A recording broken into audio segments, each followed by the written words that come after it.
你好，欢迎收看《新闻面对面》，我是谢仲。来，一开始为你介绍今天要请到的特别来宾，左边第一位，民进党副秘书长何伯文，大家好，大家好。台北市议员苗博雅，大家好。前民众党中央委员张义山，五哥好，大家好。右边为你邀请到台北市议员张委员，五哥好，大家好。资深媒体人邵逸夫，大家好。立法院荣誉顾问三哥陈柏惟，大家好，三友。好，那今天大家当然的希望呢，包括凤凰台风不会造成台湾任何一些损伤。那看起来的话，这2天大家还是要提高警觉。不过台风假放与不放之间，真的手掌千万难啊。但是放到几个里几个区，然后大家讲说，尤其在北部来讲，北北基桃共同生活圈看起来这一次。不是完全走一样的调性，那我为什么会是这样？当然，对于中南部，尤其南部的一些朋友，那还是要注意一下的风雨。在花莲这个地方，那花莲呢，当然大家会关心，不管是马山西啦，所有这些状况，希望天佑台安，一切平安无事。但除了这个以外，你大家最在乎在政治上面一些的氛围，当然大家会在乎的。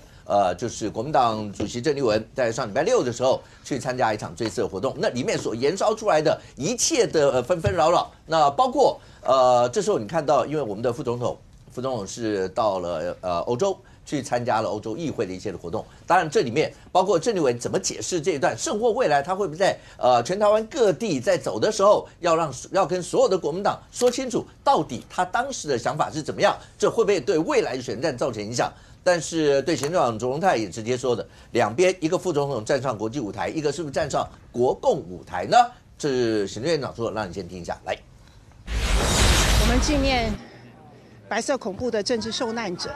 主要就是为自己的政治信仰、政治思想而当时做政治黑牢。吴石先生他是怀有任务的情报工作者，是做间谍工作的，所以跟我们所认知的政治思想的政治犯是有所不同的。吴石是共谍，共谍的工作在当时就是消灭国民党，而且要把台湾完全的纳于中国共产党的统治当中。身为国民党的主席，应该了解历史，而且知道目前的现实，保护中华民国跟保护台湾主权安全的这项工作。在现在国民党主席带领之下的国民党是不可能做到的。萧副总统站上的是国际舞台，可国民党的党主席站上的是国共舞台。来，一山是后面那一段话是直接在做这样的一个定调吗？当然，等一下委员一定会提出国民党的一些相关说法。可是当行政院长直接在立法院做出像这样一些定调，未来会有什么影响？对，因为尤其是郑丽文在马场町纪念吴石这件事情，我都用8个字来形容郑丽文这个行为，叫抛弃戒石啊，拥抱吴石啊。为什么？因为国共内战期间，你至少要拥有的叫做国民党的史观嘛。但是你纪念吴石这件事情，去祭拜吴石这件事情，就是拥抱了共产党中共的史观嘛。你跟国民党跟共产党之间的这个史观的对立，你自己都要去厘清才清楚啊。但是你为什么去祭拜他，还用白色恐怖去做所谓的掩饰？为什么我要这么讲呢？因为吴石这个人呢，在1948年他就已经是中共的地下党员了。在徐蚌会战期间哦，光是66天死了55.5万的国军。这有多少人是现在1949年来台湾的这些所谓的老兵们的同袍？这些人死掉了，你应该是说，没错啊，蒋万安讲的对啊，你应该多去纪念这些奋勇保护台湾，或是奋勇对抗共产党、对抗中共的国军才对啊！你为什么去纪念一个害死55.5万的徐蚌会战国军的这个吴石呢？吴石当初几乎蒋介石的作战计划一在他的桌子上，第2天毛泽东就有一个作战计划，除了吴石之外，另外一个叫做郭汝瑰嘛，当时的作战厅的厅长嘛，把我们国军的作战计划。隔天就马上毛泽东就有了，所以你徐蚌会战期间，你不断的突围，就会被不断的包围嘛，结果就死了55.5万人啊，而且包含你现在纪念白色恐怖，因为蒋介石来台湾之后，他知道整个国军内部有很多的共谍的潜伏，包含吴石，所以吴石虽然在台湾被枪毙了，但是因为蒋介石怀疑吴石的很多的部属。都是所谓的匪谍，所以没有经过审判，没有经过正常的程序下，把这些人都所谓的枪毙或者是执行相关的刑罚嘛，这个叫做不当审判，才引发了之后的白色恐怖的这个所谓的基金会也好，或者纪念也好，为什么会有这些人？因为吴石还有很多的真正的共谍，害得很多的台湾人，害得很多的所谓的国军老兵们都被认为是匪谍嘛，所以他们遭受到不当审判嘛。这对国民党来讲是国民党内部很多老兵的痛。结果你今天郑丽文在搞不清楚事实的状况之下，直接讲你就受到了中共的认知作战嘛。因为这件事情为什么是中共的认知作战？今年的统战大片啊，叫做《沉默的荣耀》，就是以吴石为主角。前阵子才刚播出所谓的完结篇，所以我们可以看到马场町有一堆所谓的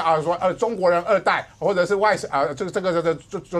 中配，他们就会拿一些什么鲜花去纪念吴石，因为他们的认知作战里面看了这部片，当然会认同中国人，会觉得说对啊，吴石是一个英雄啊，是一个先烈啊，所以他们跑去纪念这个吴石的时候，结果郑丽文你就配合这个左统的团体这样一场的纪念活动，你就去了。但是你伤了多少国民党的心？而这个认知作战是一个连环套的认知作战，包含你郑丽文现在去所谓马场町纪念吴石的画面，都已经变成是 TikTok 里面小粉红在传播的画面，表示你国民党党主席也认同我中共的史观嘛？那为什么这个王沪宁会说这个统战的大片，我们要大肆的去宣扬所谓的吴石精神，因为吴石精神代表3个层次的意义。最高的层次就是它根本性的否定中华民国在台湾的存在嘛。它现在的现状，在中国的认知里面，在中国的认定里面，叫做国共内战时期。而国共内战时期，我共产党赢了，你国民党是叛乱团体，因为赢了就是赢了，赢了才能够写历史啊。所以你国民党是叛乱团体，所以接下来所谓第2部曲叫做国共和谈嘛，我用国共和谈，我不用经过你台湾人民的同意，我就可以来统一台湾了。这是中共的史观，所以第2部曲叫做国共和谈、国共和解、共谋统一。这些都不是我话，共谋统一是习近平跟庆祝郑丽文当选的时候他讲的，2党要共谋统一嘛，所以最后叫做投降主义嘛。什么叫投降主义？不只是你们要国共和谈就可以解决来解决台湾的前途的问题，甚至未来如果谈不好，国共谈不完，或者是台湾的其他的党派不同意，我们的总统不同意，我们的国军不同意的时候，我们现在要做武统的准备，而武统的准备的时候就是投降主义，而不止投降而已。现在内部潜伏的所有认同这样一个思想的人，你们都要提供相关的资讯给我们中国共产党，不是吗？因为吴石扮演的不就是匪谍的角色吗？所以就呼吁了岛内认同这种想法的人，不断的把台湾的资讯提供给中共，来做他们未来武统的准备嘛。所以这个部分已经不只是台湾人会不认同国民党的做法，包含国民党人都不认同你郑丽文的做法嘛，因为那个叫做史观的不同嘛。所以为什么蔡正元在郑丽文选党主席之前还力挺郑丽文哦？他都说你这个叫做投降主义，所以投降主义不是我说的，是你们蔡正元说你郑丽文就叫做投降主义。史观大家各自解读上面来讲的话，史观已经牵涉到底定调那哪一边到底当时的想法做法。有人说历史是最后胜利者写的，但不管这一块，可是到目前为止，各位知道吗？最后那3大战役，两边各自用的名称都不一样，所以我们每一次讲到这的时候，一定会用的叫辽西会战、徐蚌会战 ，OK， 平津会战。这是我们从以前读到现在，我们用的是这。有时候一个名词用的什么，某种程度，大概都会有不同的一些的思维。那就好像，好了，这个不牵扯到任何，你叫视频，我叫影片，这个虽然是各自用的名称不一样，但是有很多时候就是各自生活圈上造成一些结果，更何况是已经被定掉我们用的那几个名词。好，那但这是在读的过程，也许会这样。可是如果牵扯到刚预算一路往下延伸出来的问题就非常多了。来，委员，我们就直接来。第一个，你看到行政院长直接定调，说少副总统人家站上国际舞台，可是郑丽文主席呢却站上国共舞台。甚或这2天媒体上面讲说，老共那个地方国台办也在讲，未来会做促进两岸有利的事。有人就讲，国共论坛20周年，那是不是要再开？那是不是为这个在埋伏笔？而刚才讲的最多的，其中有一段就是当纪念50的这一块。虽然郑丽文主席讲，这当初邀请还用没有？赵少康今天帮他缓颊，也是这样说。他既然说人家邀请了，里面没有讲50这些，那我们就相信他吧。可是这一段如果再往下延伸，就是当老共一直不断在纪念50，刚好在这个时候，它就是个共谍。而如果我们在国内也是这样子，有一些团体在呼应，而国民党主席最大在野党，当时在国共内战主要跟老共对干的就是国民党。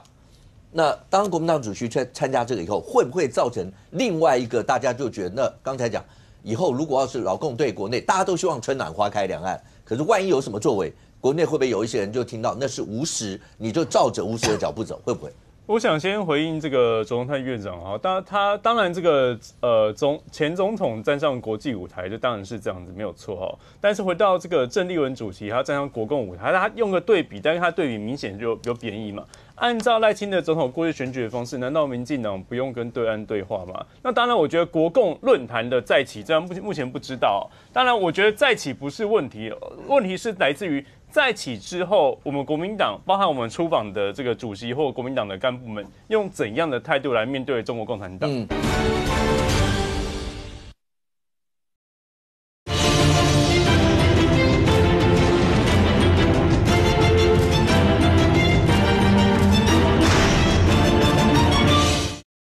问题是来自于再起之后，我们国民党，包含我们出访的这个主席或国民党的干部们，用怎样的态度来面对中国共产党？这才是民众真的应该期待国民党应该有态度表现嘛。那回到这个50的部分啊，我觉得就是这个郑丽文主席他当场的访问的时候就很明确的讲到，就是说50他是这个间谍工作的哦。他不认为他是政治思想犯哦，所以他在当场的时候很明确已经讲说50并不是他纪念的对象，所以很多人在讲说哦，透过纪念50来对老共递一项橄榄枝。老实讲啦，国民党你要递橄榄枝也不用透过50啊，有很多机会都可以，也不需要透过这个方式去做哦。那当然，这个所谓的这个我觉得很多人在讲说，那郑丽文搞不好透过50去做一个国共和解哦。我觉得与其说国共和解，不如比较像国民和解，跟民进党。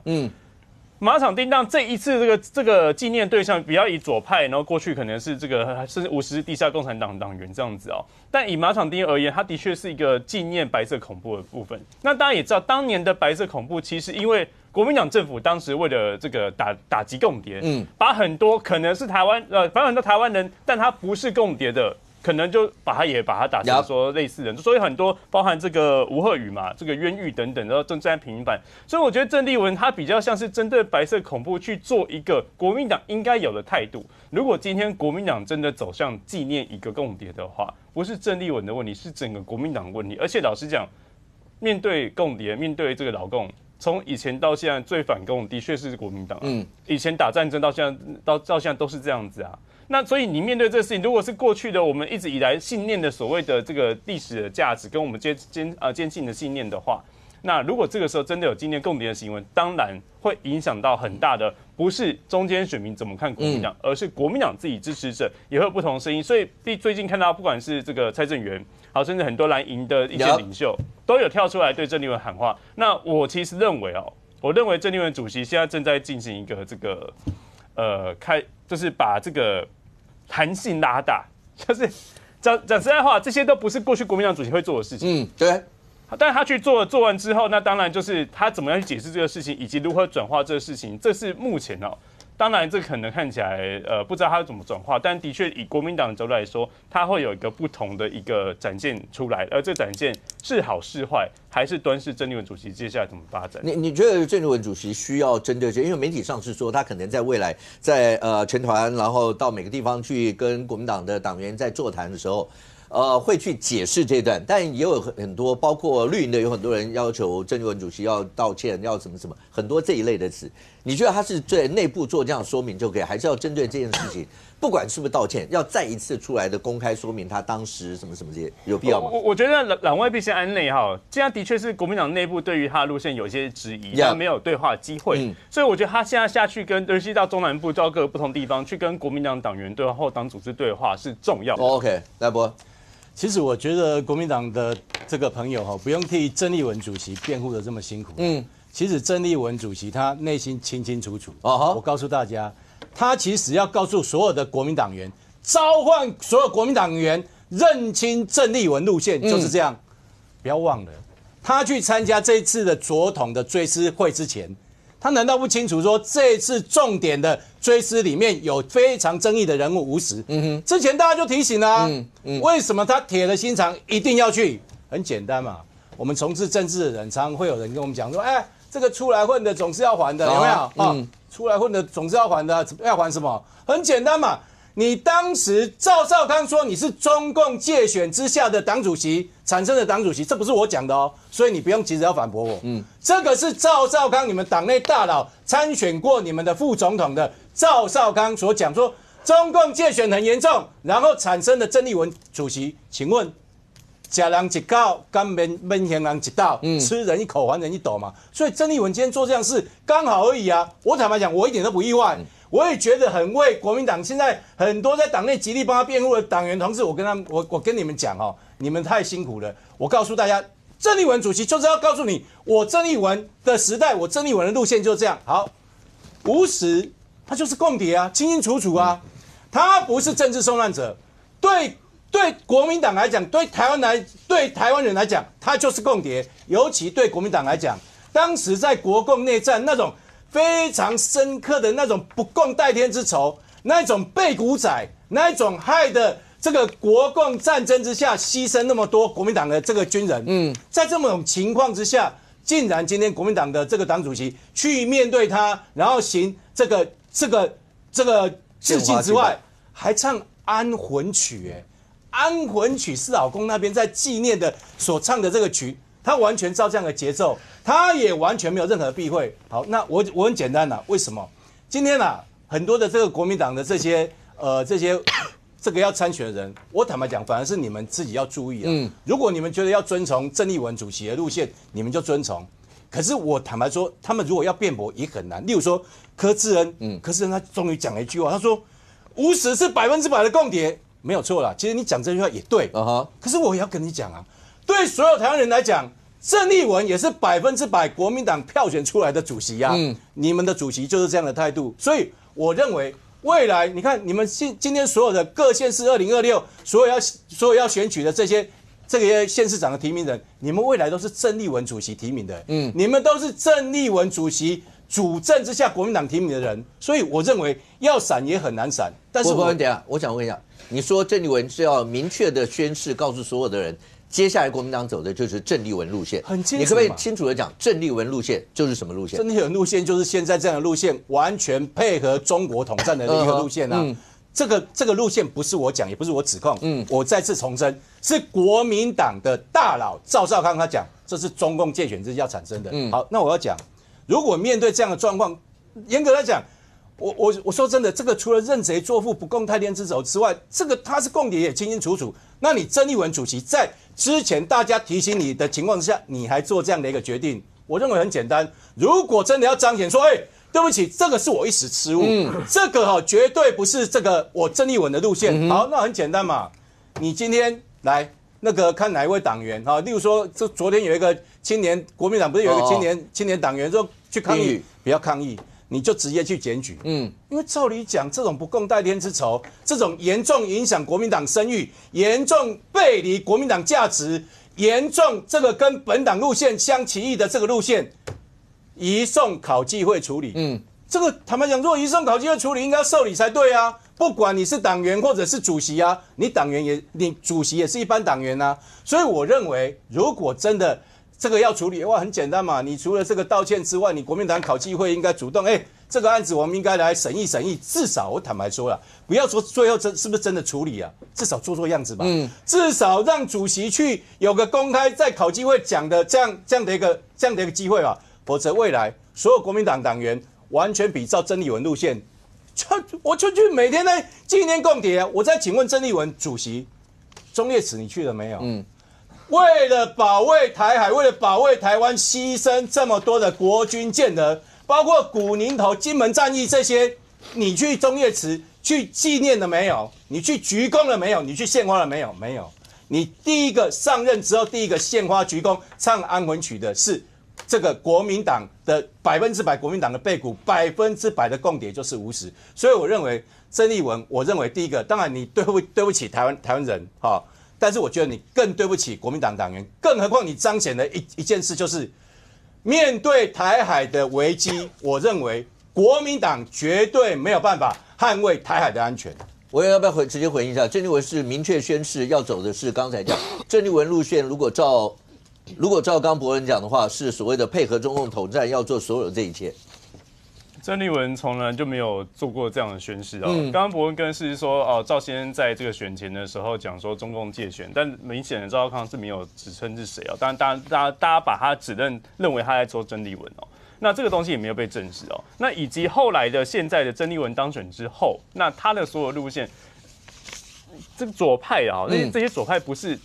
是大陆那个拿的那个陆台证，然后来这边办一场追思会，这全部都是台湾的民众、台湾的后代，所以他们针对他们先人拜这个左派的所谓的一个追思大会，这也是郑丽文他其实后来有发一篇文章，他过去在社会运动的时候，针对这些运动，他其实多手参与的，所以当然吴石是一个点，但郑丽文就已经说他不是在追悼吴石。那请问一下，吴石之外，其他的应该被追到其他对象？当然有些我觉得可能还是地下。中共地下党员，那有些的确是被冤枉的。那请问这些被冤枉的，站在国民党立场，大家不是认为白色恐怖，国民党一直要把自己的态度立场，甚至有道歉的这个方式嘛？那郑丽文现在不是正在做一个针对白色恐怖的一个和解嘛？这也是我认为郑丽文他这一次的比较重要的目的。三哥，我们直接讲，郑丽文直接跟你讲说，那白色恐怖当时不是民进党要去纪念白色恐怖或者平反白色恐怖，不是民党的专利嘛？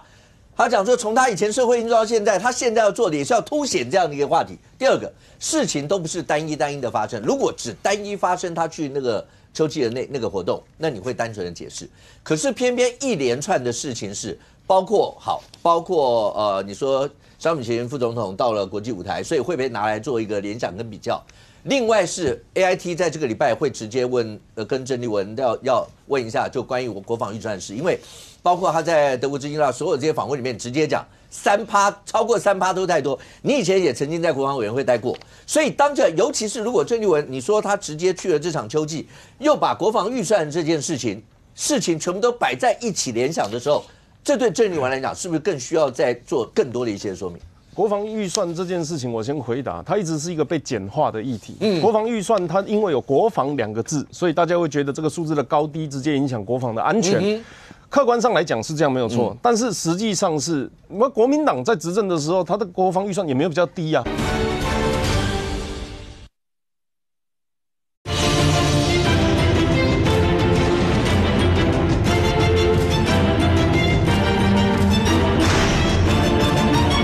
客观上来讲是这样没有错，但是实际上是，国民党在执政的时候，他的国防预算也没有比较低啊。问题是买来干嘛？以及我们过去所听过，不管你蓝绿白的什么庆富案、拉法叶等等的，很多时候那些钱也不见得真的投入到国防里面。但至少在蔡英文执政的这几年，我们看到他们不管是数位迷彩，包含了我们全身装备。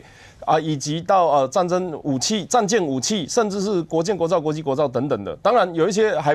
没有达到大家的期待，但它就是投入到看得到的地方。那以及是现代战争以及台湾需要的武器，包含 M1A2T， 就是这个刚刚到台湾的这一些专属台湾地形跟装备的武器。那国防预算它其实在政治上常常被简化成，应该是在2000年阿扁执政的时候。然后买这个其实可以买几万个小孩的营养午餐。国防预算常常被简化成会不会赚钱，或者是这个可以换几杯珍珠奶茶。所以我说这个是议题简化了。重点是在我们买的东西有没有达到我们的需求，需不需要花那些钱，以及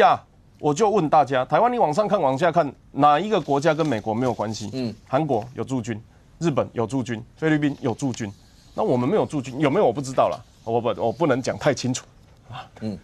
好啦，总之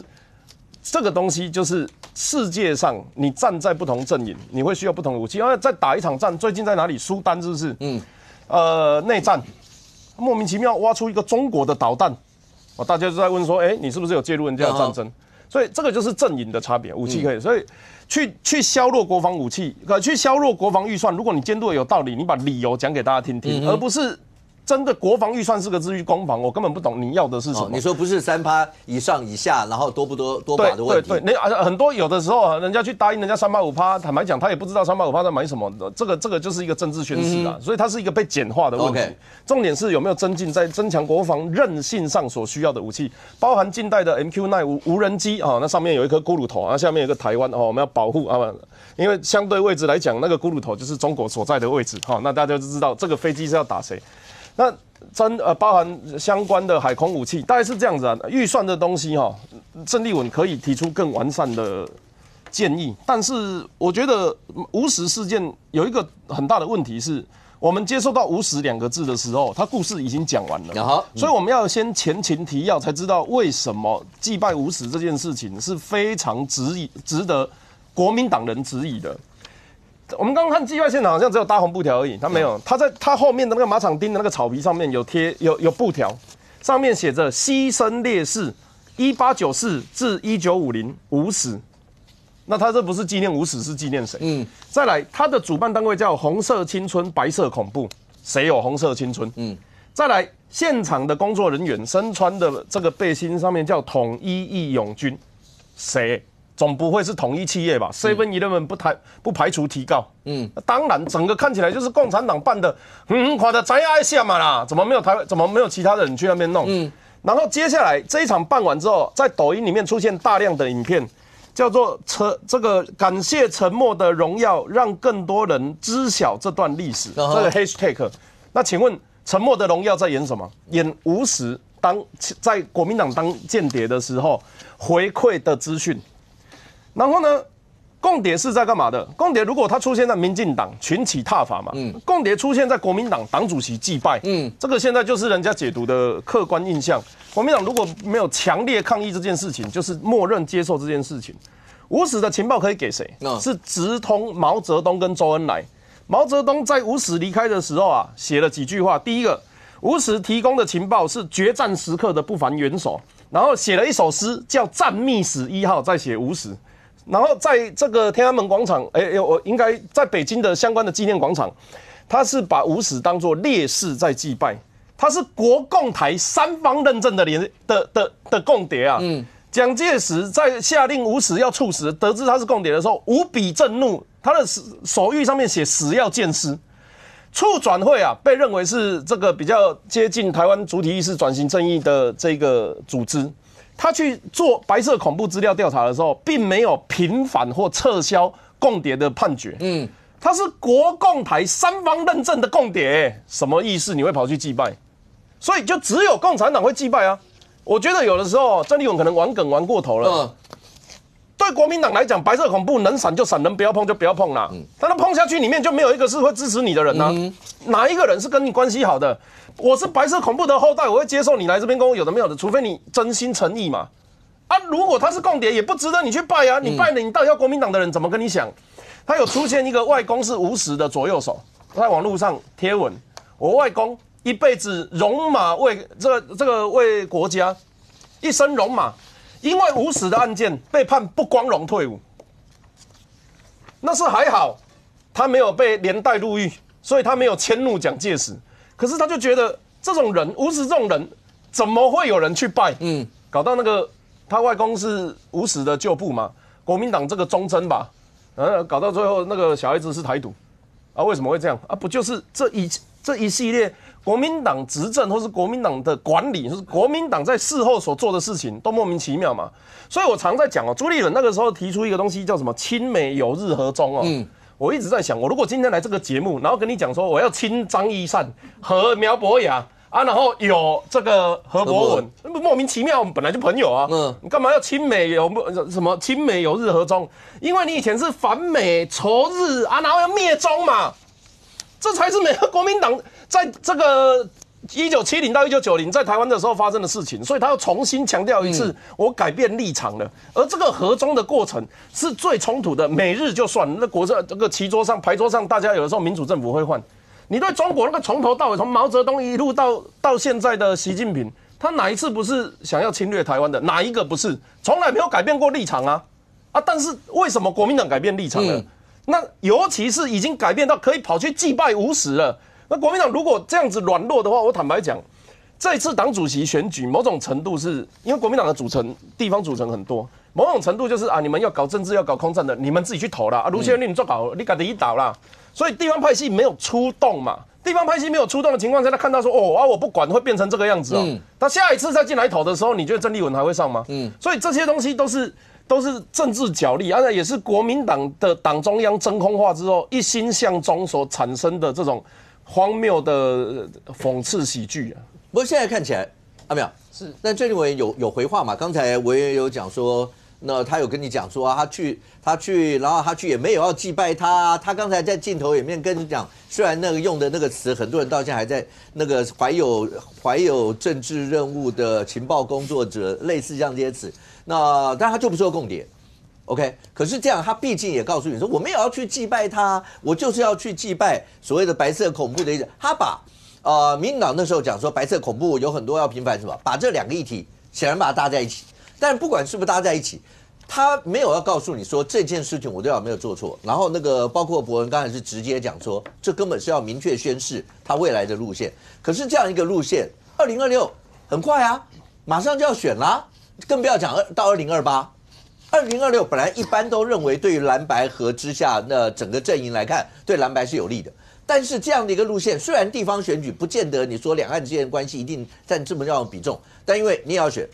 委员也要选。都要选这些，这难道在地方上，更不要说是在中南部，尤其南部的那个地方，柯志恩为什么要跳起来，直接跟邱莹要对干这些？就因为你不要把我跟这个扯在一起啊！这个在冷战的时候有一个政治学的术语叫做 useful idiots，就是中文有人把它翻译叫有用的白痴啦哈。那这个政治术语呢，它是在形容一批呢，不管也许他是知识分子热血青年也好，反正呢他不是共产党员。可是却容易被共产党利用，这个政治术语叫 useful idiots。所以刚前面在讨论说郑丽文他自己主观他说他没有要去纪念吴石，因为他是间谍什么。其实郑丽文主观想什么不重要，重要的是台湾第一大党的党主席去到那边有画面，有画面的，这才是中共要的啦。也就是说，郑丽文在这一出当中，他有可能是有意识配合演出的演员，也有可能他就是一个 useful idiots。但无论如何，这一出戏毕竟是成了。这什么戏呢？中国有一个共产党有一个统治术叫做腾笼换鸟。其实现在我们在看的这个《沉默的荣耀》，这个吴石还有马场町纪念公园这件事，它其实就是历史叙事在腾笼换鸟。什么腾笼换鸟呢？他要把台湾，因为过去30几年来，我们从解除戒严一路到现在，我们为什么要去探讨白色恐怖，去探讨228？其实我们的出发点是说，因为我们从威权时期转型到自由民主，所以我们要对过去威权时期的那种不经正当法律程序，株连无辜，的这个行为做一次检讨。所以我们之所以有包括马场町纪念公园这些不义遗址，是要彰显说我们对于自由民主宪政秩序的坚持。我们现在民主化了，我们要过去看看过去有没有哪些做不对的，有没有哪些冤枉的、被株连的、被杀的，还有他们的后代受了什么冤屈，我们要平反过来。这是我们自由民主历史叙事啊。可是现在中共在做一个什么？其实他的心战对台湾久攻不下嘛，就是攻了那么久，现在台湾人对统一的接受度越来越低。那一个市场你一直打不进去，最快的方法是什么？你直接并购一个既有的品牌，换招牌，马上就进来了嘛。中共在这一次的沉默的荣耀、吴石还有郑丽文去祭拜这3幕剧里面，其实他就是在做意识形态的腾笼换鸟。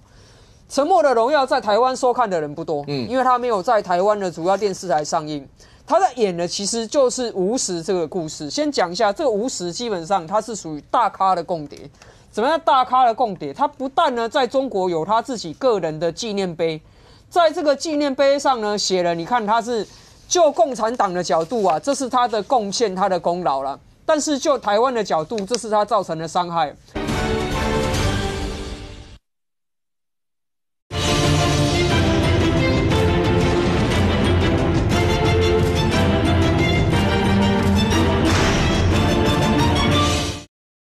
在这个纪念碑上呢写了，你看他是就共产党的角度啊，这是他的贡献，他的功劳啦。但是就台湾的角度，这是他造成的伤害。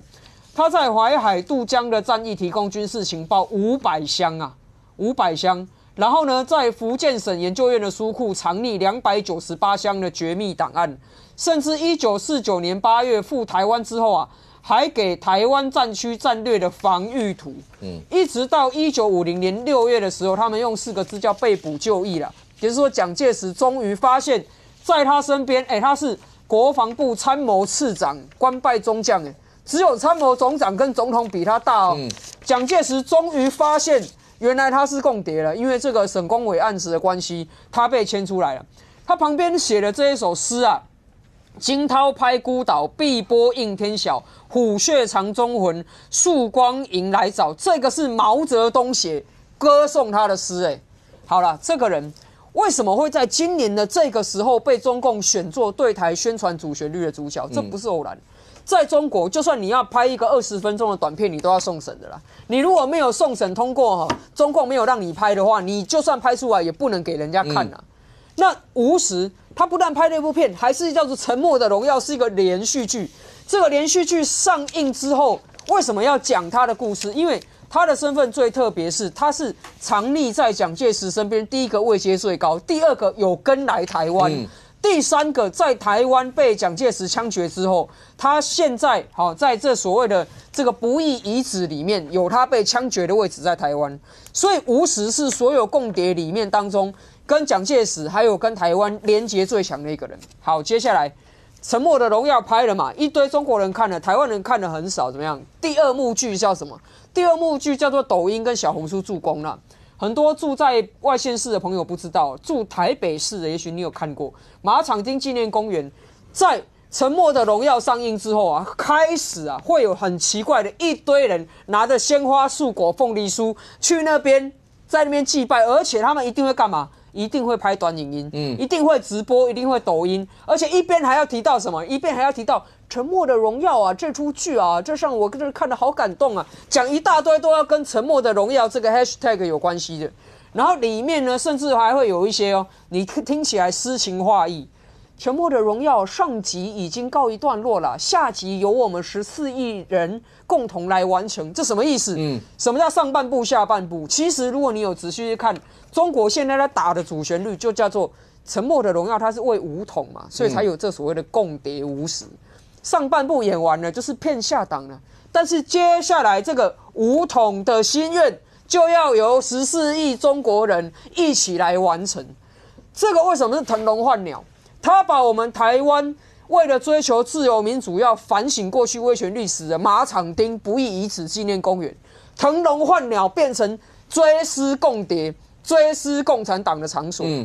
那你说，这个没有弥漫到民间啊？对，因为看《沉默荣耀》人是少数，抖音、小红书那些很多都是中国人、中国游客自己在自嗨。现在怎么样？第3幕最高潮、最高峰了。由台湾第一大党中国国民党党主席郑丽文粉墨登场。他出来，他去那个马场町纪念公园的时候，是不是所有媒体都去拍？后面他们挂说纪念这个吴石，那个布条就在后面啊。郑丽文在当场，他也没说啊，那我我走了，他也没有这样子啊，他还在那边献花90度鞠躬啦，一切的画面全部到手，在台湾的主流媒体，甚至大家回去看抖音。大家如果最近有去看这网络上的话，连一个中国驻日的外交官他要在日本耀武扬威的时候，他都传了郑丽文去马场町的影片，说你看台湾第一大党的郑丽文，他说大家都是中国人的这个画面就出来了。所以到现在，他我觉得中国的文宣技术，大家真的不能小看。他现在的这整个铺陈，就是未来台湾办任何228活动，办白色恐怖的追思纪念的活动，全部在网络上，他用那个画面都会把它截取成你在纪念共谍，你在这个纪念这个共产党，现在已经发生了。过去我们去马场町纪念公园的画面，我这要问你啊，因为包括你啊，包括林昶佐啊、范云。那国民党有人直接把你们当时的画面拿出来说，你们也去啊，你们也去马场町啊，那跟郑丽文这次去到底有什么不一样？确实 ，useful idiots 就是完成这个腾笼换鸟的场面嘛。因为我们去的时候是说，当时戒严时期，株连甚广，很多是学生，他根本也没有加入共谍组织，他什么也没做，但因为吴石跟沈公伟这案件牵连所有的人之后。发生了这样白色恐怖的事件，吴石案就是白色恐怖的开端呢。我们在讲的是，我们现在自由民主了，不能够草率的遗忘过去那些威权时期的历史。但是在这个画面巧妙的转换之下，甚至变成了台独人士都去纪念共谍，甚至所有人都去纪念共谍。在中国的大外宣之下说，你看台湾人有这么多人是叫做心向祖国，把心向自由民主的这个笼子。里面抓出来换掉啊！你们只要去过马场町的，通通都是在拜共谍。这个就是一个历史大叙事的大转弯，就是一个非常强大的宣传伎俩嘛。那我们现在要看的就是台湾内部有多少 useful idiots 在配合中国的这个叙事，我们要把这事讲清楚啊！台湾的政府历经蓝绿执政。从来没有把吴石这个案子平反过来哦。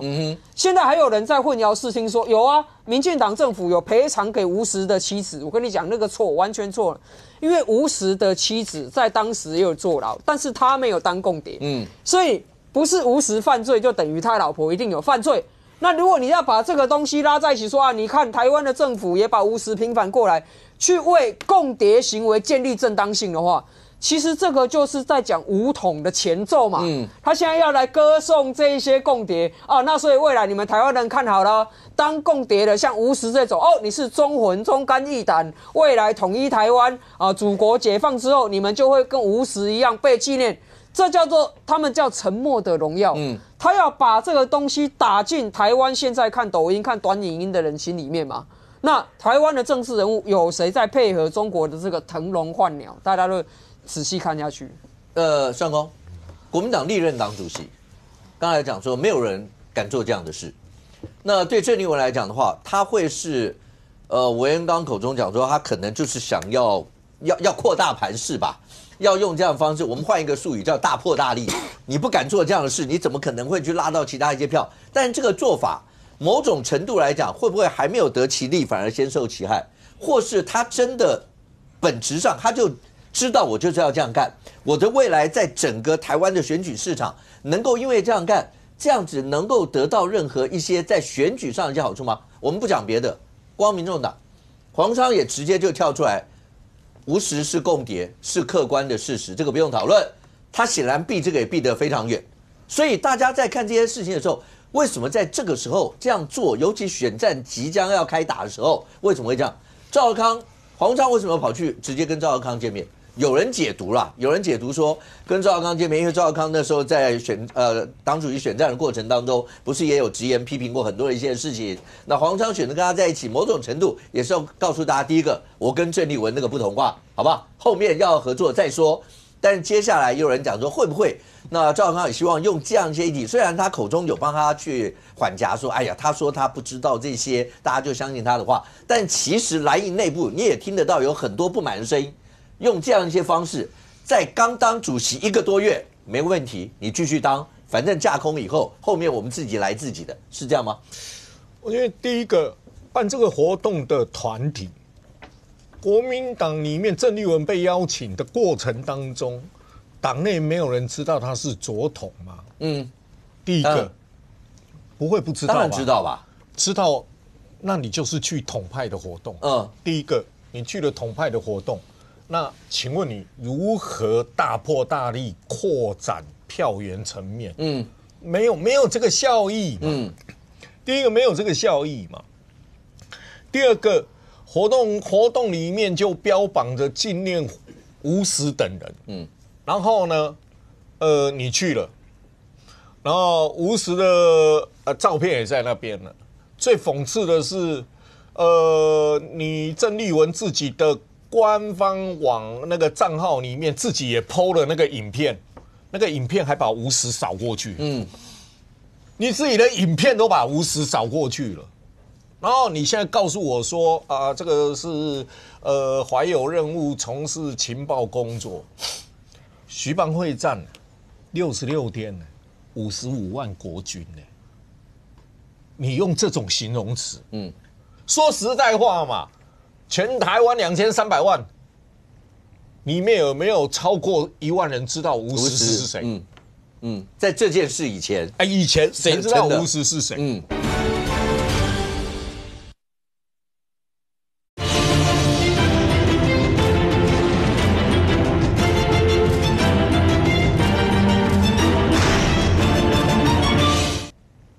里面有没有超过1万人知道吴石是谁？在这件事以前，以前谁知道吴石是谁？对，而且我们客观讲，你一定在很多节目里面听过很多人讲郭汝瑰郭汝瑰被讲非常多，因为他是作战厅长，他是直接规划那些。他跟吴石两个都是官拜中将，都是最高阶，但是讲郭汝瑰比讲吴石要来得多，是对啊。然后呢，当初黄复兴里面，其实某种程度上在党主席选举是分裂的，是分裂的。当初也有很多黄复兴是支持郑丽文，是啊，现在骂声连连。你想一下，黄复兴里面那一些正统出来的军人，军人。他怎么可以容许你去祭拜一个共谍，然后导致于徐蚌会战里面55万的国军被歼灭？你说这些军人，他怎么能接受？他根本没办法接受啊，他没办法接受。所以党内骂，党外骂，你现在就是内外交迫，那他为什么不道歉啊？如果党内骂，就党外，你说在国民党以外有很多人批评指教，如果国民党内都有人这样批评指教，会不会另外一个角度，他的想法是批评我的这些人本来就是在国民党里面，你不会支持我的这些人没有，我选票是靠当初那些党员一票一票，虽然整体换算党员比例是2成啦左右啦，可是不管啦，我就是票数多啊，因为他有中国人的骄傲啊，他不能说他是共谍啊，因为中国说他是烈士啊，中国说他是烈士啊，不然说一句实在话，很多人都知道共谍就讲啊，他偏偏就不讲这几个字啊，他不讲这几个字啊，因为中国说他是烈士啊，然后如果今天巧的是沉默的荣耀，我觉得真的时间很巧。央视的开播是9月30号，是他们的烈士纪念日，最后一集结束在10月18号，郑丽文当选那一天，11月1号就职，1个礼拜以后他就去，小声一点，我觉得时间点真巧，当然你说赵少康有帮忙讲话等等，你注意看，连周瑜修、黄国昌就说共谍，对啊，这事实不用争议，事实不用争议。那你现在连黄国昌、周瑜修，基本上也是踹了郑丽文一脚，他也是踹了郑丽文一脚郑丽文还在那边怀有任务的情报，那是共谍就共谍了，你这事实不用说这么多，意思是说你不要再拿什么怀有什么任务的情报怎么样没有，这个都不用谈了，你现在走到这一步，你连白的都这样说的时候，然后又跑去见赵少康，赵少康又是党主席选举中国介选，然后曾经说过选民在台湾不在中国，要摆脱红统，那是赵少康说的，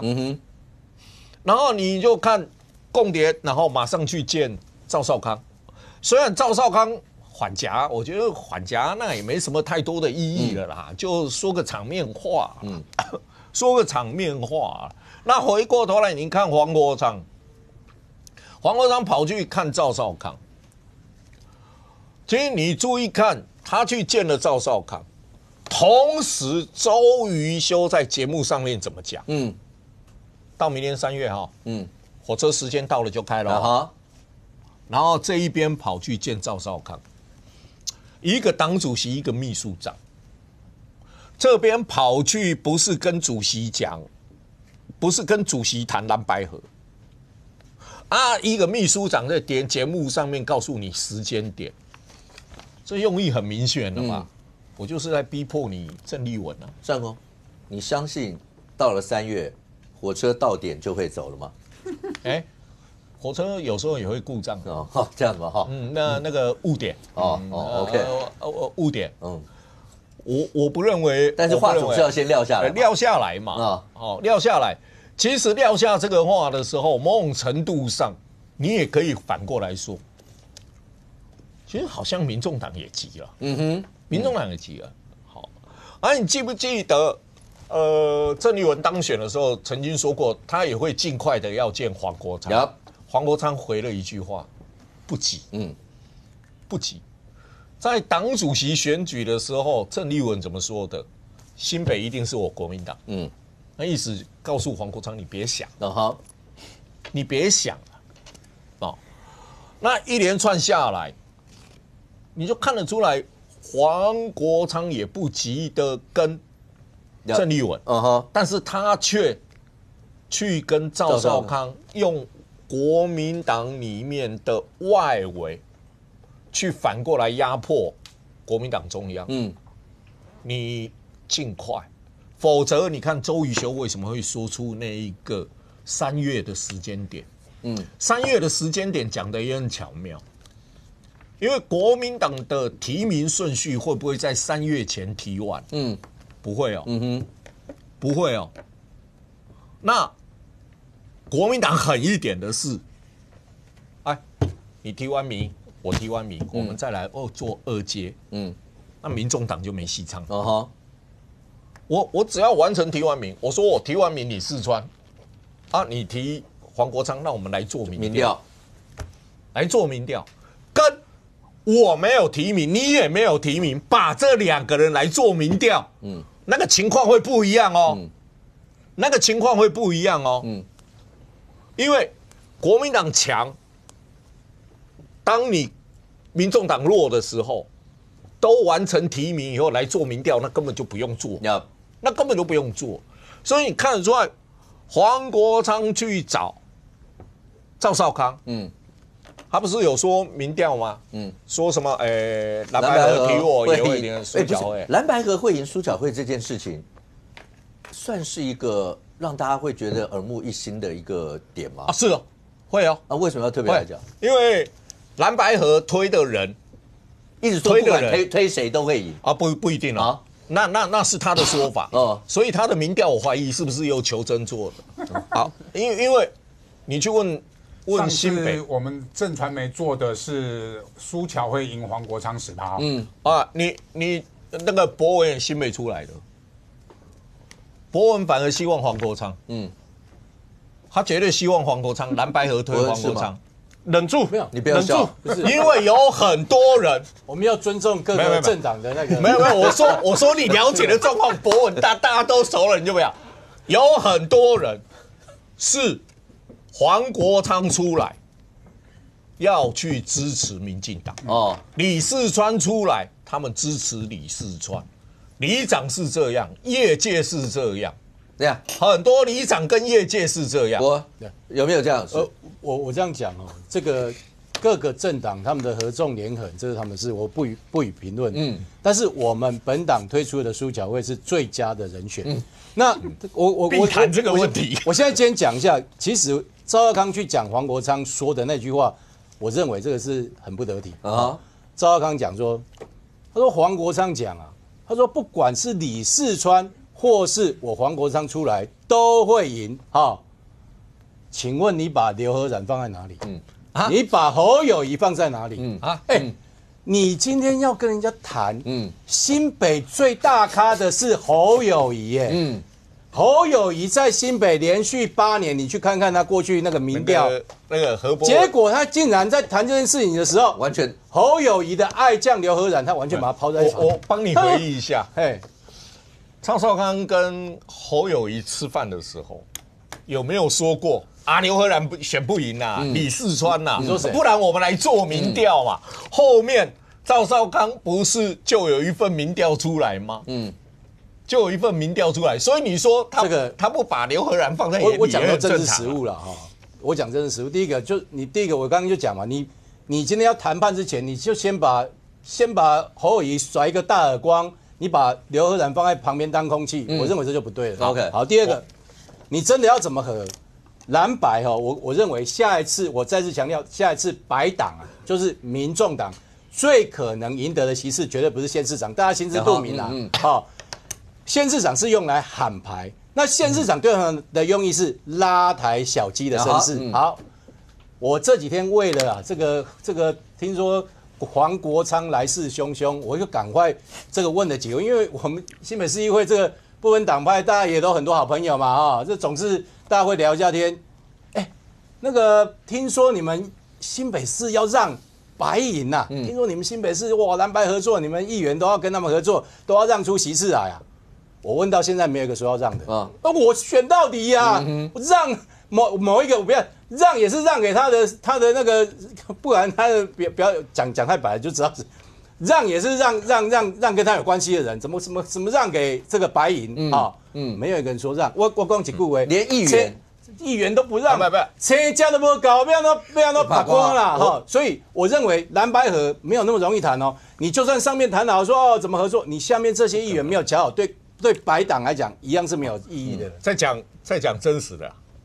国民党的新北市议员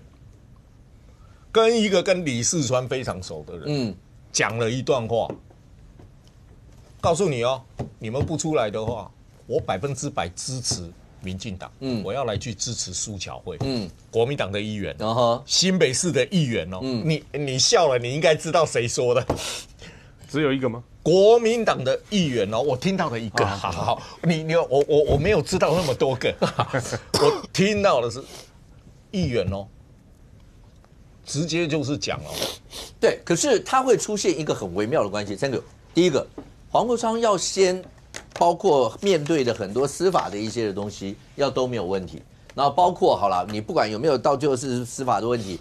狗仔门或所有这些事情都要能够平安无事，这是一个。第二个。他跟柯文哲之间的关系，因为好了，毕竟虽然柯文哲最近很少发声，但是陈佩琪3不5时就会出来讲一讲，然后包括柯文哲每次开庭，因为大家还是承认，民众党真正大概还是算民众党的共主就是柯文哲嘛，他跟柯文哲之间的关系也非常重要啊，所以这些问题对黄国昌来讲，2月好，连2月的那个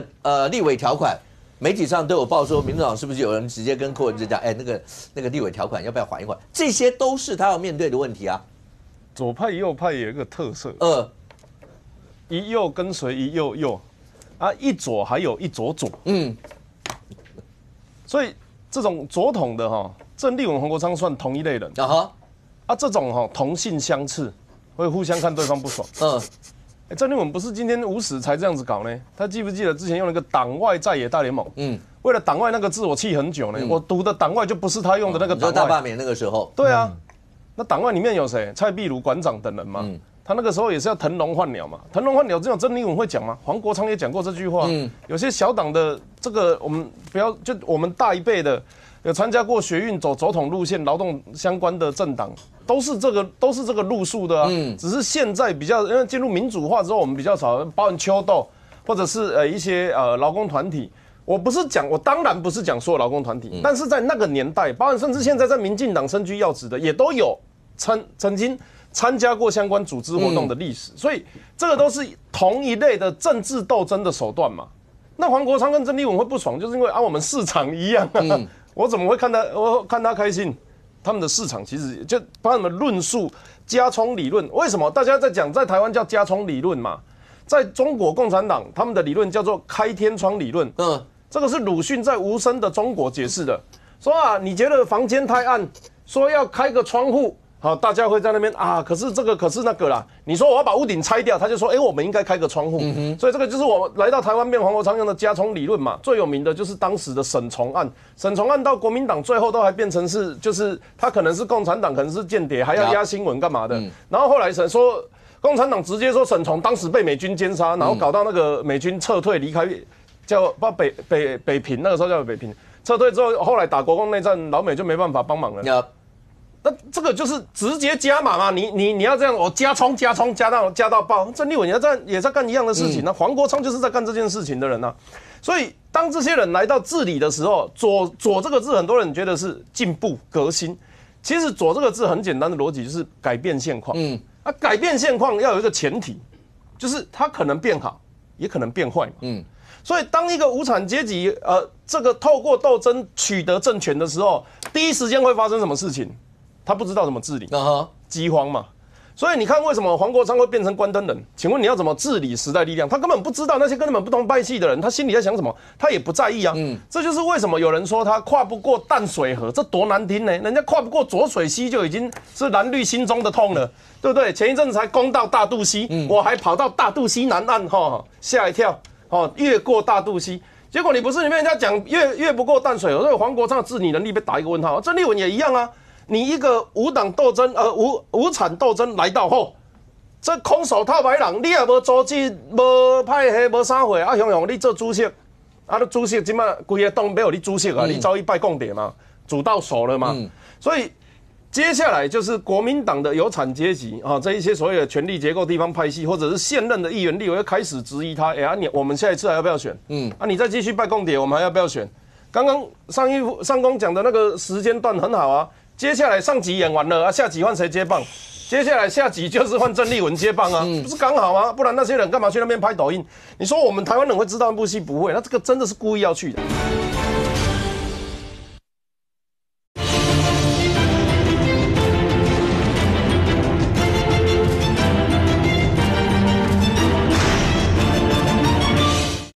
接下来下集就是换郑丽文接棒啊，不是刚好吗？不然那些人干嘛去那边拍抖音？你说我们台湾人会知道那部戏？不会，那这个真的是故意要去的。好，我们现在讲黄国昌，黄国昌已经有一次记录了。这种靠斗争上位的，你要么就真的做得很好，要么就是你会留下一个什么样的记录？黄国昌已经有关过灯的记录，所以柯文哲才会提防他，就要先不要碰党务嘛。这一年来，我看到柯文哲的辩护律师郑成远的时候，我就讲温系耶啦。不是说他会不会帮或者是干嘛的，就是他的信任结构里面那个东西就不是他的人，那不是柯文哲的人，除非他那个时候很信任黄国昌。经过1年，这不是我讲的你们看周刊报道怎么写的，考虑更换辩护律师。那为什么没事弄到一半要不更换辩护律师？当事人不满意嘛，到底对哪一部分不满意，那就等柯文哲出来跟大家讲嘛。然后黄国昌接下来在做的事情是什么？脚踏车，走读，包围北检。先不要说这些事情会不会让柯文哲关更久啦，柯文哲心里先想一件事情：你是不是在乱花我的钱？柯文哲爱不爱钱？坦白讲啊，其实也不要说什么大家爱钱的程度不同，但是我相信柯文哲是高度爱钱。但是高度爱钱的情况下，把党费发成这个样子，再来今天的新闻是什么？柯家人对黄国昌产生疑义，柯家人需要的是什么？给柯文哲的尊重，保护柯文哲出来嘛，让他成为精神领袖嘛。有没有需要这个孝亲费？这个我不懂啊。但是很显然的，黄国昌就是以上这几点没有做好嘛。好啊，那你要说民众党是民主政党，不需要有精神领袖也可以啊。下一个问题，市议员的提名权，杨宝珍是谁的？是谁带出来的？柯文哲嘛。杨宝珍现在人在哪？黄国昌塞一个徐府去那边嘛。杨宝珍为什么离开立法院？陈志涵斗他嘛，徐福是谁？陈展的老公，这个就是里面派系，你党主席没有办法处理，甚至站边，站在跟老主席不同边，这不是只有一个地方，很多地方啊。你看那个新竹的高虹安跟邱成远，现在都保持距离了啦。好啦，就有活动有大拜拜的时候，大家站在舞台上哈哈哈哈啦啦啦。我有一个新竹市政府，我跟你抢那个台湾民众党干嘛？所以。黄国昌现在把自己玩小，第三势力尤其重要。你知道第三势力全台湾哪里最多人吗？竹科。为什么？他没有传统地方派系，讲简单的就是人啊、钱啊、薪水啊、关系啊、组织的宗教这些的脉络。那为什么新竹科学园区他们都独立了嘛？新竹那边如果地方派系是干嘛的？炒地皮的，因为他们就是想要自己的房价变高，想要自己的生活环境变好。那竹科的人也会看啊，我要的第三势力是蓝绿都骂的，时代力量以前在那边票数是非常高的，结果我找了一个每天没有国民党会死的，那他们也会反对啊。你当这些会用电脑的人不会看人哦。为什么竹科？因为他就觉得啊，你蓝绿执政过都会跟财团靠拢啦，你们都一定是怎么样的啦，所以我要一个蓝绿以外的选择。他们喜欢柯文哲，好喜欢。他们喜欢黄国昌嘛，看贵啊。黄国昌之后，黄国昌现在名单列出来，沈庆金这个连国民党都不敢碰的，柯文哲也在碰，所以他们也会反思嘛。我坦白讲，我工作毕业如果没有出来这个去弄电影或参与政治的话，我本来也会去那个地方上班，我们相关科系嘛。所以我有很多朋友在里面，他们也有人喜欢我、讨厌我，我都会时时的跟他们请教啊。而且很简单，因为我的颜色很鲜艳啊，所以看得怎样，介意也不介意。那问题是黄国昌呢？你狗仔，你私募基对民众党来讲，这个叫私募基金啊，你有自己的财库嘛？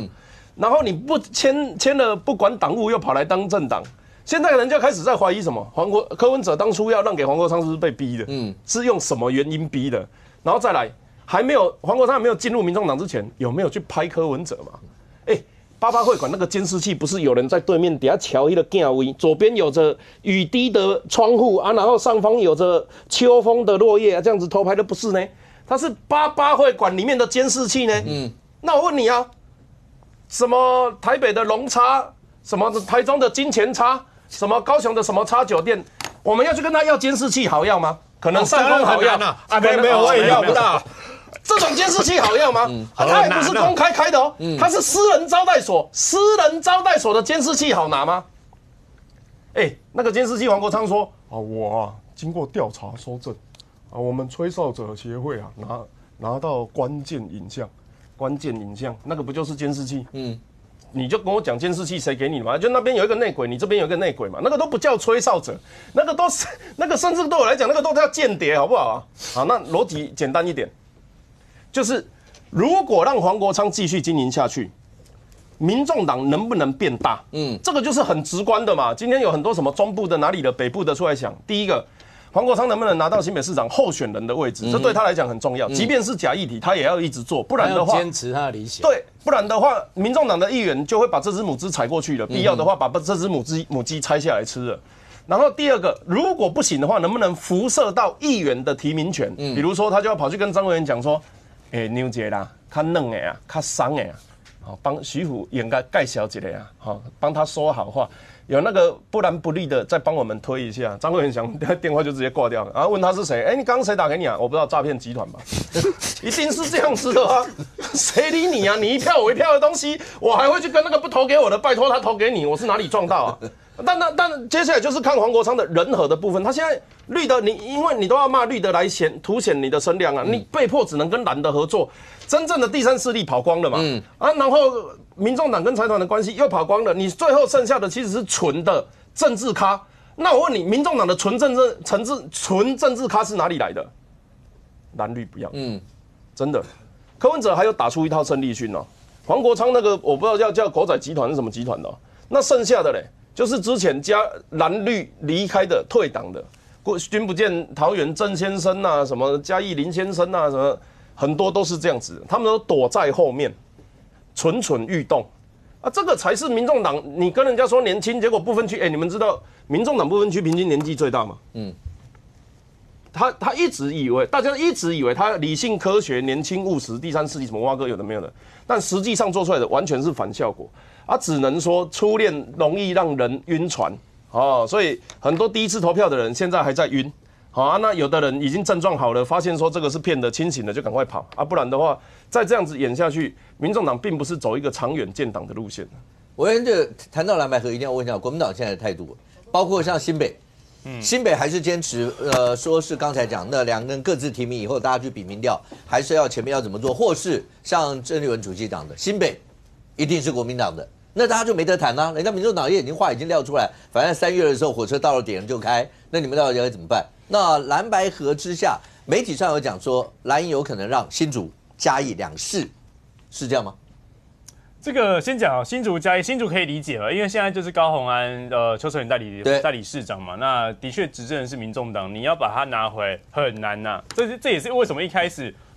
我一直认为说这个不能让的原因，就是你一旦让出去之后，你不可能有机势，譬如说我新竹市不管是高虹安或邱成远要连任好，我派国民党说我们来初选，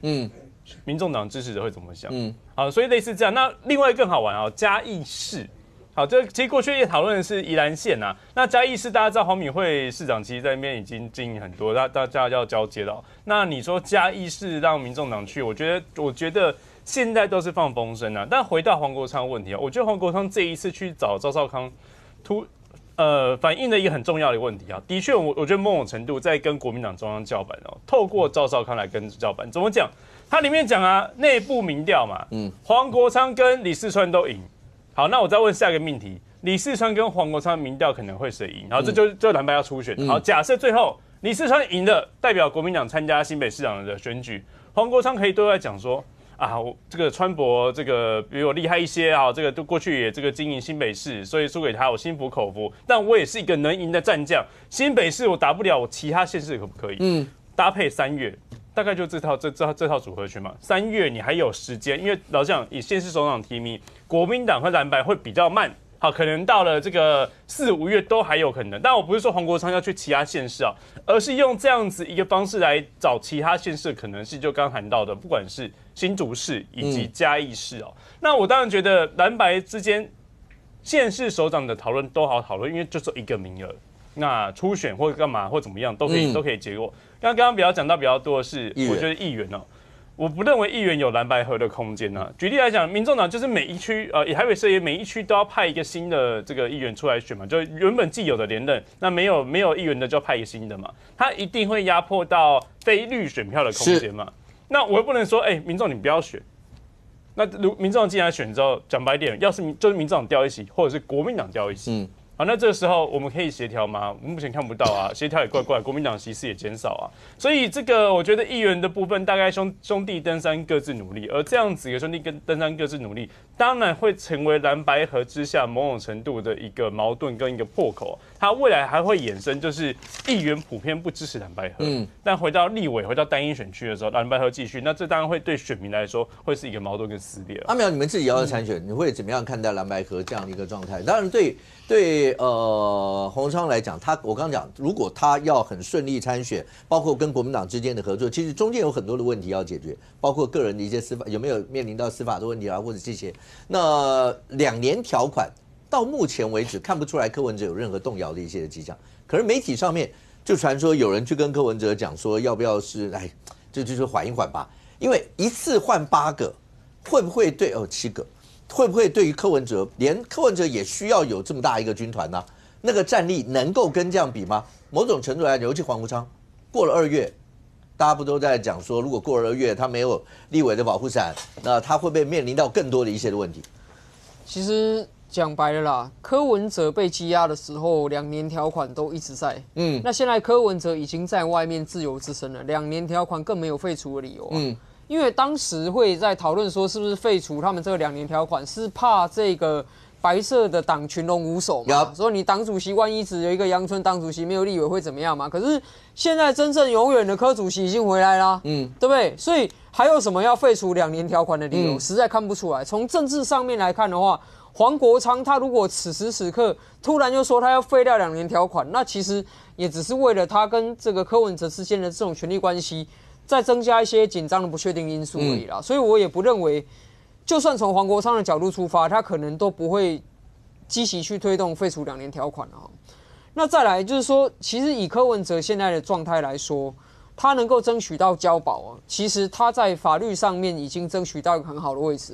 因为就算1审有罪，他还可以上诉2审啊；就算2审再有罪，他还可以上诉3审啊。3审还可以发回，对不对？就又没有发回次数的限制，一直弄到这个诉审法规定的期间过了，还可以再减刑呢。所以对柯文哲来说，现在他在政治上，他只等一件事情：1审宣判之后，他在政治上就可以大复活了。就算宣判是有罪，他也可以主张说我是遭受到司法迫害，所以我力争我的清白，这些种种的。所以接下来这个整个白营的大势、大趋势的走向，就是柯文哲会逐渐回到党中央，不管是名分上有没有回来，但是他的权力还是会回来，因为白营的票还是在柯文哲这边。讲白了是这样子。黄国昌过去这个柯文哲被羁押的时候，人家以为他是太阳，现在看其实他是柯文哲的月亮。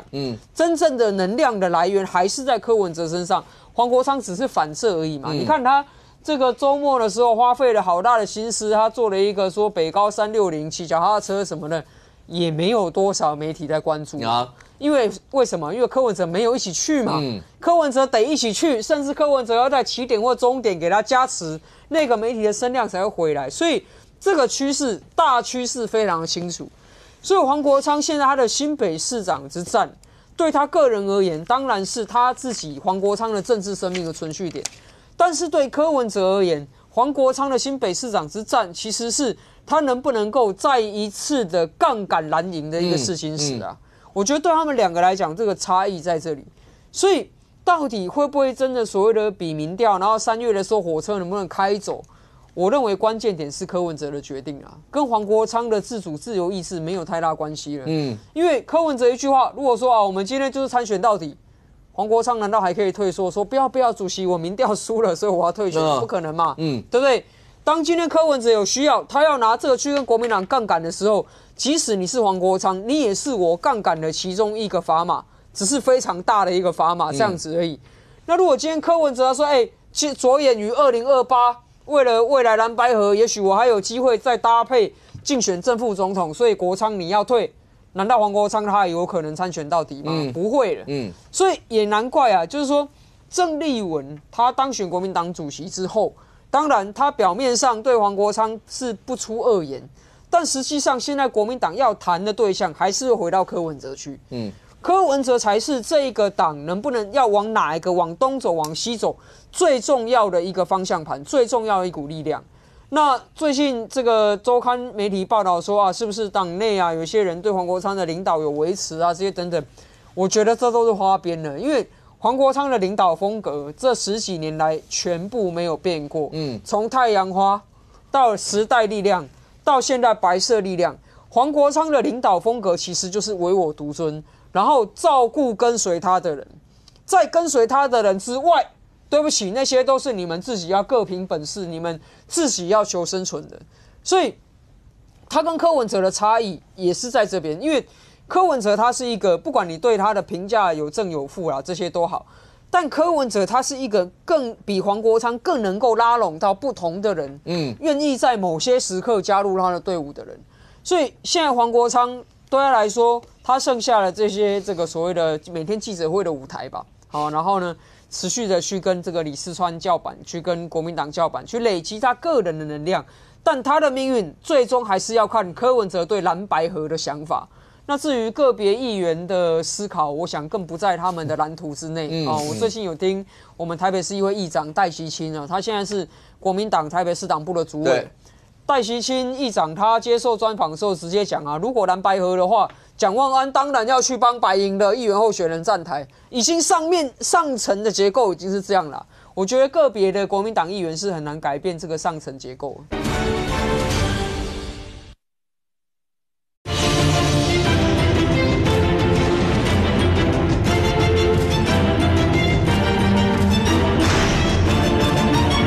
蒋万安当然要去帮白营的议员候选人站台，已经上层的结构已经是这样了。我觉得个别的国民党议员是很难改变这个上层结构。其实从大罢免之后，那几波的大罢免，民进党的支持度啦，或者你说赖清德总统支持度，其实大概都到谷底。那后来一波往上走的时候，有很多人解读中间过程几个重要关键。花莲一定是一个关键，因为花莲发生你说就是在光复乡啦，那所有这样的一些事情，处理上中央跟地方在处理事情的时候，过程是不是造成那个民调会有开始翻转的？那后来当然发生台中猪肉的事情，所以这一次的台风，大家都希望全台湾都不要有任何一些状况。但是不管台风的走向或者是风雨的一些，大家的焦点某种程度也会看在花莲这个地方。那这2天。当然，你说还是会有一些的雨，那马太安溪的便桥是不是有淹水或什么这些？可是不管怎么说，县府在处理这一次的过程，一定也是大家盯的一个重点，因为这不是单纯影响花莲县哦，它会影响到是大家现在都把这些直觉的就看是，我就把你的，因为大部分地方是国民党执政，大家就把中央跟地方拿来做一个比较啊。没错哈。先跟大家报告纪连成将军在此刻可能在中央救灾中心所以花莲县政府如果有相关撤离的相关问题，可以直接打电话给中央救灾中心请教一下纪连成将军。为什么特别提到纪连成将军？因为在救灾这1个月里面，他其实帮光复乡建立了一个完整的紧急撤离的系统嘛。所以昨天林务局其实先提出一些相关的警告，说我们明天早上可能会发红色警戒，村长就已经开始开会哪一邻哪一户那时候都按照纪连成将军赶快谁要负责谁，谁要负责谁。所以早上的时候，花莲县政府虽然晚通知了3个小时说放假的事情，但是5点半红色警戒，各个乡村里面的村长、邻长都已经做好撤离的准备。所以现在即使是光复乡，其实已经完全做好撤离的工作啦所以虽然花莲县政府有点慢说为请假的部分，其实他可以提早1天请假啦。你看台北市政府今天虽然没有放假，但是他们山区因为有风险，所以他们山区的部分为什么先放假嘛？你就让要撤离的部分你就放假1天又怎样？他们就要早上8点才宣布说要放假，很多妈妈都已经把小孩送到学校里面去了。现在我家里要撤离，我要把小孩子接回来，又到避难所去，不是制造大家的麻烦吗？所以比较被人家诟病的就是花莲县政府在昨天的8点才宣布要放假这件事情。另外要讲的是说，这个马太安溪其实没错，果然是需要做强制迁离的工作。整个马太安溪把整个堰塞这个便桥又把它冲毁了，而且不只是便桥冲毁了，某一个村落里面它还有所谓的水溢出来现在在做紧急的相关的堤防的加固。目前是没有听到说那个所有的家户有受到任何的灾害啦，因为大家也都做紧急的撤离了现在都在安置所里面。那但是有一些水虽然溢出来了，也没有造成任何的灾情目前跟大家报告花莲的状况是这样子，也是证明了一件事情，说只要你做好紧急安全的撤离，人命最重要啦。家里如果受损了，我们未来都还有相关的补助或者是相关的可以救灾的工作，但是人命没了就是没了。所以这一次花莲算是幸运的做好了做整个紧急撤离的工作，也感谢花莲县政府还有中央帮大家建立一个完整的 SOP， 让这一次花莲在受到风灾的时候可以平安的撤离。那未来还有2天嘛，明天可能还是风雨最大的时候，因为看起来台风会往所谓的东部走，比较不会往台湾海峡来走。如果又从东海岸经过的时候，风雨最大的就不是西海岸了，可能就是台湾的东海岸花莲、台东地方的居民可能更要注意，尤其在所谓的马太安溪附近的居民，可能大家都要特别注意这一次风雨所造成对花莲的灾害。不过我刚才讲说，那个从大罢免一路走来，那个民调的高高低，你们应该感受最深，是因为在党部当副秘书长，然后从那时候过程你看，所以这一次的凤凰台风，大家都在讲说，尤其是对花莲来讲，甚或有人把它视为花莲县长徐正伟补考的一段。那在这个过程，除了看到这个，包括新北、台北，我们讲北北基桃生活供穷圈啦，什么什么这些，但这次台风大家不同调，对，为什么？这个我坦白说，我也很意外，因为昨天是今天是这个张善政宣布说桃园停课，对对对，然后那个新北说他局部就是几区，瑞芳、平溪、贡寮双溪这边，然后这个台北也是说就是阳明山几个里几个里等等那我觉得这个为什么会这不同调？我觉得这个。他们各个县市长可能就是有其他不同的想法吧。不过我觉得这都不重要了，就最重要就是人民平安最重要。那我就讲，就是说，因为我们面对每一次的灾情，其实我们都战战兢兢。我举例来讲，行政部门不用讲，那个总统跟行政院长那是第一时间就紧张的不得了，立刻坐镇这个中央应变指挥中心，然后立刻下达所有的指令，然后把相关的这个该撤离的、注意那个堰塞湖的等等，随时在监控。我们党务系统同样是这样，你看我们今天所有同仁从早到晚，我们盯着大家去打电话问各地现在的状况如何，有没有需要什么样的帮忙。我觉得就是抱持这种战战兢兢的精神，因为你面对天灾谁都不能轻忽。那我觉得其实天灾应该是要大家团结在一起。我其实看到这一次的这个状况，我有点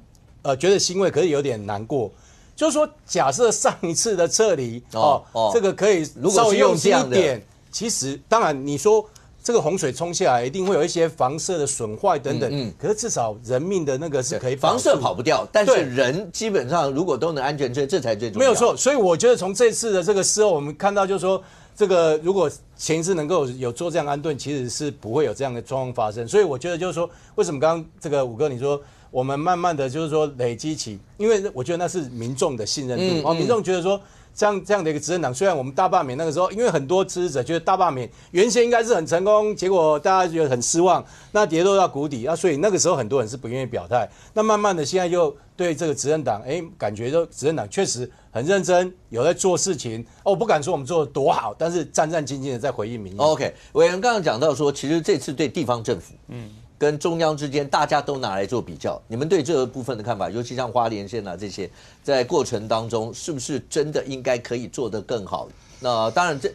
每一次的台风都是一次的考验。那包括像台北，大家都讲，反正台风假都是地方首长决定嘛。所以放与不放之间，切身千万难，一定是这样嘛？你看每一次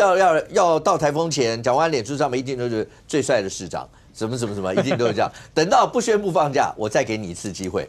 ，10点钟还有一次机会，你要不要再考虑？这一定是这样。可是对民众的感受，尤其这一次，因为这次讲，因为放的地方是跟以往都不一样，所以这一次也是让大家来讲说，最受考验的一次吗？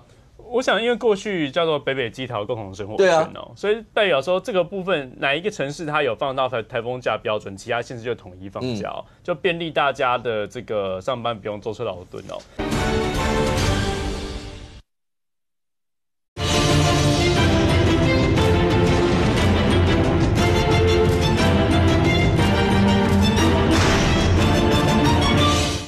就便利大家的这个上班不用舟车劳顿但回到这一次因为后来台风假其实蛮明确的就是说你只要你这个放假的地方，不管是公司在这边或居住在这边，以桃园市而言，那桃园市今天那个市民就全部都放假，因为你只要工作地或是住所地，好，譬如说你是在桃园住，你在台北上班。放假，你是住在台北，你在桃园上班，放假，对，所以其实类似这个部分，我的确觉得这一次张善政，当然昨天帅也变张善政蒋万安变得没那么帅然后，但我觉得这个网友的这个好玩的东西，但我会觉得放假这东西的确把北基桃全部放进去，譬如说桃园的山区，的确面对台风的时候是比较容易遭受侵害的，新北山区也是。然后你如果这个地方放假之后，整市放假，造成其他地方也放假，我觉得以科学数据来说，可能也没那么精准那我相信这个模式这一次启动之后未来可能就是说北基桃不一定是一起放假了。就回到说，真的你所住的地方或所工作地方，它的科学的数据真的达到防台的标准怎么样的时候就放假。包含台北市以里为概念阳明山那几个里，其实它可以细到去看那边的风力跟雨量所以阳明山的这个几个里，他们可以独立出来说这个是所谓放假，类似这样子。那我当然觉得对于这个接下来的台风的放假来说，可能也会比较好的。来没有？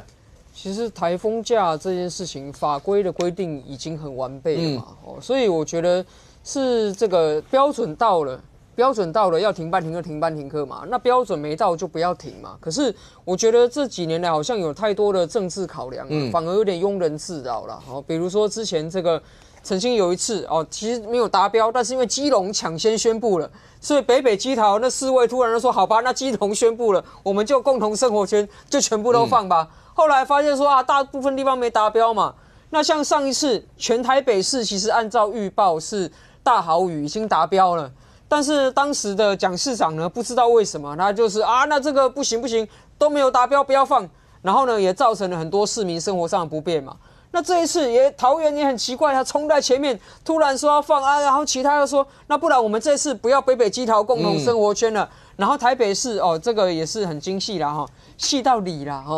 那这个一整个下来之后，其实我觉得那个纷扰是来自于说，你为什么不好好的是按照预报标准，到了就放，没到就不要放，这样子就最单纯了。所以我是觉得这个台风当然停不停课，有人说它有政治学在里面。但是政治学如果玩到太钻牛角尖其实不好。像最近这个网友就有发现蒋万安上任之后，你要看有没有放假，不用看那个文字，只要那个图卡上有蒋万安的脸，那就是有放如果图卡上只有文字，那没有蒋万安，那就是没放。那像这一次，很厉害，因为呢只有局部几个里，所以蒋万安的脸有一点点这样子哈，看到局部脸啊。那你看，这就已经是那个政治考量多到反而把整个的系统都弄混了。我是觉得以后不用回归到科学预报一翻两瞪眼，就算科学预报如果不准了，但至少你是基于一个科学做出来的决策，我想市民也不会苛责了。没有，其实你刚才在讲那个郑丽文去到秋季的场合，包括无实这件事情的时候，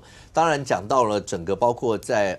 对于老共会不会对台湾进行要武统的过程当中呢，类似像这些，整个国际社会之间你可以看得出来，尤其第一岛链这些，我们常拿日本跟韩国跟我们之间去做像这样的相关的一些连结。老共的战狼外交一直都没有停歇过嘛？是那时候最有名的一个叫卢沙野嘛，法国大使。现在看起来，老共对于高市早苗讲的那段话，不只是他的驻大阪的总领事薛健那个直接讲到，我也不知道他为什么在人家的国家里面会直接讲到说要去扭断脖子什么类似这样这一些词，他们的外交系统也直接出来呛说，高市早苗你到底要把中日带到什么样的地方去？这件事没完没了了。是因为中国的外交哲学跟民主国家不一样，民主国家的外交哲学叫做合作，可是中国的外交哲学啊叫做宰制。就你看到中国的这所谓的他们自称大国崛起的过程当中，他们是要求世界要来遵守中国的规则。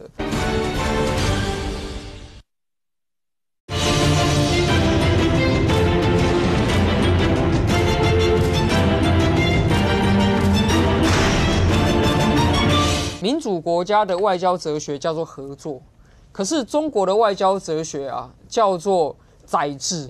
就你看到中国的这所谓的他们自称大国崛起的过程当中，他们是要求世界要来遵守中国的规则，而不是中国去加入世界的规则。所以这个所谓的宰制的外交哲学这个 dominate 要这个统治别人的这个哲学，最怕就是出现不守规矩的人。像以前中国都会给台湾画很多红线。台湾基本上有5个人啊，你一旦当了这5个职位，你很难出国。总统、副总统、行政院长、外交部长和国防部长。这5个人的出国是非常受限的。有很多观众朋友不太清楚，还以为买了机票啊就可以这个飞过去，错。这5个人你只要一旦当了这个职位你出国，人家很有可能是连入境都不要让你进去的嘛。那像我们小时候就看新闻当时的连战他很厉害，他当过外交部长，他也当阁揆，后来选上副总统嘛。那个时候连战他曾经试图要做外交突破，要跑去欧洲，结果不幸在欧洲最后变成是连战私人8天访问行程。那个当然是要给他个面子，所以我们这样形容。实际上他这8天不但没有任何公开的讲话，甚至他本来要去荷兰，后来说要去法国，都不给入境，他只能在那边变成所谓的转机啊。其实当时对我们来说是非常屈辱的。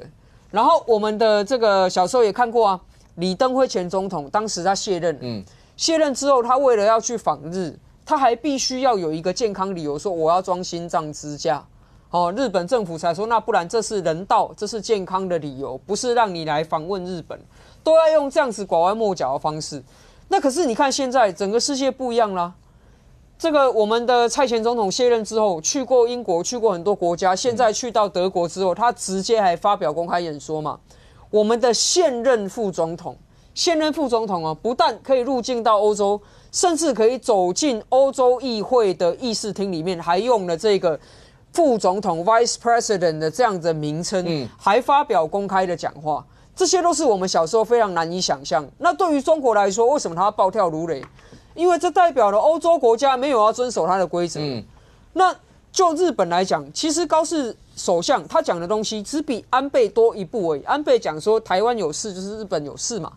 那这个高市首相他只是多讲说，台湾如果有事，他可能符合日本的宪法里面所规定的这个我们日本要自我防卫的这样的事态，他一小步而已。但是对于中共为什么反应那么大，甚至外交官颜面尽失，还要威胁要斩首人家的首相？因为中国发现说，现在世界上其他国家都不要遵守我中国画的红线了。这对战狼来说是最可怕的，因为战狼本来是要去号令天下，现在发现天下没有要听他号令了，所以他的反应会非常的幼稚，非常的激烈，反应会非常的可笑。那我们自己要看什么？我们自己要看的是，在台湾内部谁跟中国战狼的论调是相同的。那些跟中国战狼论调相同的人，其实非常有可能就是再一次嘛 ，useful idiots，就是虽然他们自认不是共产党员，但是很容易被共产党利用的那群人。我们自己要知道，世界的游戏规则在改变，台湾在新游戏规则当中，我们其实是可以去争取我们更大利益的。那不要说傻傻的去跟人家掉进那个中国化的红线，掉进那个中国化的游戏规则里面。在那个游戏规则里面，只有中国是主宰者，其他国家已经没有要跟中国玩这个了。那台湾不要自己笨到跳进去。国际情势瞬息万变，那未来又会是什么样？那这次包括高市早苗讲的话，未来会怎么样一些发酵？那当然，大家更关心的是，对于国民党主席郑丽文来讲的话，那一番话包括去到秋季的场合去，接下来在国内整个政坛还会有什么一些延烧？2026、2028又会怎么样？我们大家拭目以待。非常谢谢现场所有来宾，也非常谢谢观众你的收看，希望我们那边我们明天见，拜拜。